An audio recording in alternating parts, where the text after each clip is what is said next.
For Comedy Hype News, I'm Dom Smith. America, Milk and Cookies has got to be one of Bernie Mac's most quoted and most memorable bits in his stand-up. The joke revolves around Max's nieces and nephews moving in with him and his wife because the kid's mother got hooked on drugs. Mac's storytelling is on full display as he makes a case for himself as being one of the greatest comedians of all time. The bit can be seen in the Spike Lee directed concert film, The Original Kings of Comedy, and the audience has no problem relating to Bernie Mac's struggles of raising children. That's right, I said I'm gonna bust her head to the white meat show. And I ain't ashamed that I said it, and ain't nobody gonna make me take it back. After the release of Kings of Comedy, many fans said, "Who is this guy?"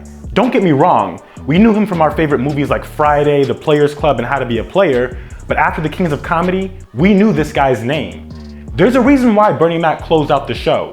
Nobody could follow him, and we all wondered, why doesn't he have his own show? I ain't got no television show. Why? Cause you scared of me. Scared I'm gonna say something. Mother right. It's because they were scared. See, at the time, Steve and Cedric shared the screen on the Steve Harvey Show, and DL had the Hughleys, but Bernie Mac had yet to break through the mainstream. And it's not like people weren't trying to get Bernie Mac on TV. Mac's first attempt in television was hosting an R&B jazz late-night variety show on HBO called Midnight Mac in 1995. The series lasted 4 episodes. Chris Rock, who cast Mac as his brother in the 2003 comedy Head of State, said that he tried to get Bernie a TV show before he became a household name. A few years ago, I had a meeting with NBC. They asked me, what do I want to do? I said, I want to do a TV show with Bernie Mac. Bernie Mac, Bernie Mac, Bernie Mac, Bernie Mac. And you know, they were kind of like, gee, I don't know. They wouldn't do it. It seemed obvious to everyone except for TV executives that this comedian needed his own show. Larry Wilmore, who co-created the PJs and who would go on to co-create Insecure with Issa Rae, realized the same thing that Chris Rock and everyone else who saw Kings of Comedy did. Bernie Mac was a bona fide star. Wilmore thought that Mac would be the perfect muse and star of a TV show he was working on. In a 2018 interview with the Television Academy, Wilmore explained how the show came to be. I saw Kings of Comedy and I saw Bernie Mac's act of taking care of his sister's kids and I thought, oh, that's interesting. If I did a show with Bernie where he's taking care of his sister's kids because the mother's on crack, that emotional tug draws me into the show, and I'll accept this premise that I have. According to Larry's interview on the DL Hughley Show in 2019, he already had the idea to do a TV show without Bernie attached. One of the inspirations in creating the show was a PBS reality show called 1900 House. In that show, they rigged cameras in the home. I wanted to do a show where it felt like we were observing the family rather than the action pushed at us. In that same interview, DL confirmed that Bernie felt that no one would give him an opportunity. He continued by stating that Wilmore was pivotal in the creation of the show because he didn't change Bernie, but he was able to present Bernie in a way that worked for him. Wilmore added that because of his show The PJs, he knew he wanted to do a non-animated sitcom. So after seeing the original Kings of Comedy, he approached Bernie with the idea, and he loved it. So did Fox. Wilmore's goal was to show a different side of Bernie, which is why he says that the single camera format was so important to the show. Bernie, as a comedian on stage, is very dynamic. If I had him up in front of an audience, I'd be competing with that version of Bernie, and it'd be no competition. I would lose. But if I were doing a single camera show, I could have a more intimate portrait of Bernie that doesn't compete with the outsized version of him on stage, and viewers could get to know him in a different way. The Bernie Mac show premiered on Fox in November 2001 to decent ratings. The first season averaged 9.5 million viewers, and the show was critically acclaimed. Larry Wilmore won an Emmy Award for writing the pilot episode, and the series won a Peabody Award for the first season as well. That year, Bernie himself was nominated for an Emmy, Golden Globe, and NAACP Image Award for Best Actor in a Comedy Series. After a successful first season, Fox decided to air the show in direct competition with ABC's My Wife and Kids, starring Damon Wayans. The Wayans family sitcom would outperform the Bernie Mac show on a regular basis. My Wife and Kids averaged over 11 million viewers to Bernie Mac's 10 million.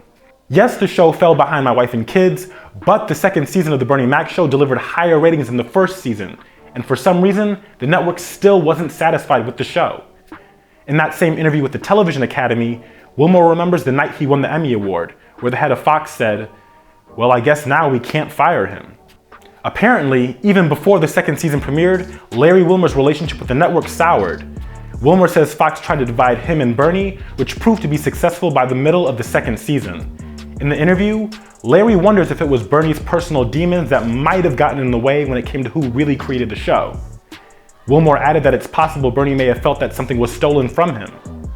As the relationship between Bernie and Larry worsened, Larry said after that, there was really no reason for him to stick around, and that's when the network fired him in the middle of the season.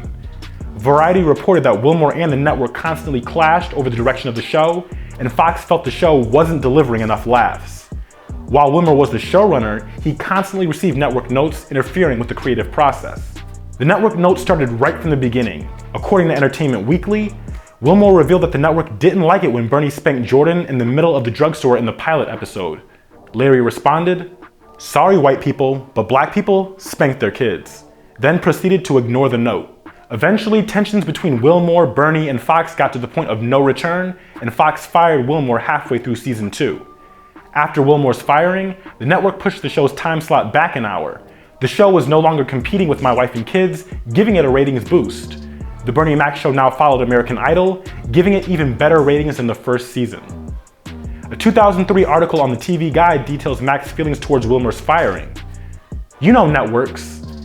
Similar backstage battles have been going on for a long time, but the situation with Larry was something that he chose to do. Larry was an instrumental part of the Bernie Mac show. He really shaped it, but there really wasn't anything he could do. After season 2, the Bernie Mac show would last for another 3 years on Fox, but the ratings would continue to decline due to the constant shuffling of the show's time slot. First it was on Wednesdays, then they moved the show to Sundays, then Mondays, then back to Wednesdays, before finally settling on Fridays. Fans found it hard to keep up. The final season of the show averaged 3.6 million viewers. Despite the show's low ratings, the show won 3 consecutive NAACP Image Awards for Outstanding Comedy Series. Bernie himself would take home 4 straight NAACP awards for Outstanding Actor in a Comedy Series. The series aired its final episode on April 14, 2006. Throughout its run, the Bernie Mac show had tugged on the heartstrings of millions of viewers who identified with Bernie and his style of parenting. Yes, the series is based on the comedy of Bernie Mac, but like DL said, Larry was able to present Bernie in a very specific, unique, and digestible format for all Americans to see. Both were needed to create this very special show. Stay up to date with the latest news and comedy by subscribing here to our YouTube channel, and follow Comedy Hype across all social media. For Comedy Hype News, I'm Dom Smith. Who you with?